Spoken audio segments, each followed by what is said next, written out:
You're watching Local 5 News with Samantha Petters. Good evening. Thank you for joining Local 5 News at 10. I'm Samantha Petters. Well, this holiday travel weekend is already breaking records with over 40 million people on the road and a single day high of nearly 3 million airline passengers on Friday. Economists believe the Federal Reserve will start cutting interest rates next month. We begin tonight on the continuous search efforts of missing 3-year-old Elijah Vu. And Rashad, can you tell us how soon could the Secret Service see this additional funding to protect presidential candidates? Today kicks off the Republican National Convention in Milwaukee, and former President Donald Trump has already chosen his running mate. Raquel joins us live inside the convention tonight. Raquel, are you with us? We are live in Green Bay, Manitowoc, and Oshkosh for tonight's celebrations. Let's begin with Local 5's Michelle McCormack on Green Bay's Cities Deck. What is happening, Michelle? It looks like a lot of fun out there. Local officials from both sides of the aisle spoke on the strengths of their candidates for the debate. WikiLeaks founder Julian Assange has agreed to plead guilty to violating the Espionage Act and then will walk free. Yesterday morning, we had reports of a portion of Highway 29 closing down for a few hours in Shawano County. Shots fired at a rally for former President Donald Trump in Pennsylvania. After months of discussion and 3 different proposals, the Green Bay School Board voted on school closings last night as a result of boundary changes. Just 2 more days until the Masters tournament gets underway. And if you're lucky enough to get a ticket, you better make sure you follow the rules. Brad Means has our coverage. He's live at Augusta National Golf Club. We begin with new developments in former President Trump's hush money trial in New York. The judge says he wants opening statements in the case to begin on Monday. To your Consumer Watch this morning, the IRS has announced a new rule aimed at closing a major tax loophole for wealthy taxpayers. Who are you cheering for, by the way? Because you lived in Chicago. I was born there. She's a Cubs fan. Oops. Oh, God. I'm going to get some heat from that. We're having a great day so far. All right, so she's from Illinois. And I just asked her, I was like, I'm going to tell you, I'm going to say something about Justin Fields saying that there's nothing better to do here than watch football. What do you think about that? I didn't say it. I know you didn't say that. But I mean, are you saying I'm guilty by association? No. But you moved up here. I mean, can you attest to say that there is something better? I've been having a blast. Okay, see? No, there's a lot to do here. And now here is Burke with sports. Hello, Burke. Well, that song, I mean, it was really cool when I was in high school. You weren't even born yet, just so you know. He was just singing it. You want me to sing it for you? You did a good job. You just take it away. Here.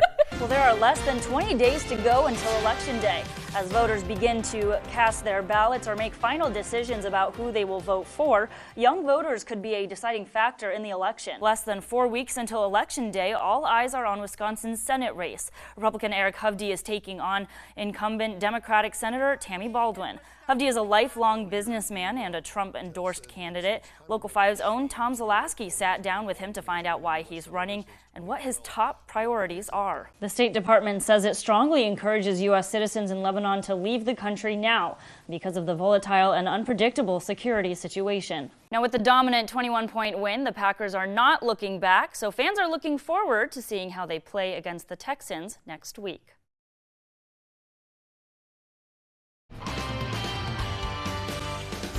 Good evening and thank you for joining us. I'm Samantha Petters. Well, getting into the spirit of Halloween is our very own Titletown District as the annual Pumpkin Palooza is back. And no, this isn't a trick because there were plenty of treats for all who attended. And there is more family fun where that came from. Ahead of the Packers game against the Houston Texans tomorrow, Titletown Game Day Live will return 4 hours prior to kickoff. Also, in the spirit of Halloween, Barkhausen Waterfowl Preserve held a jack-o'-lantern walk earlier today.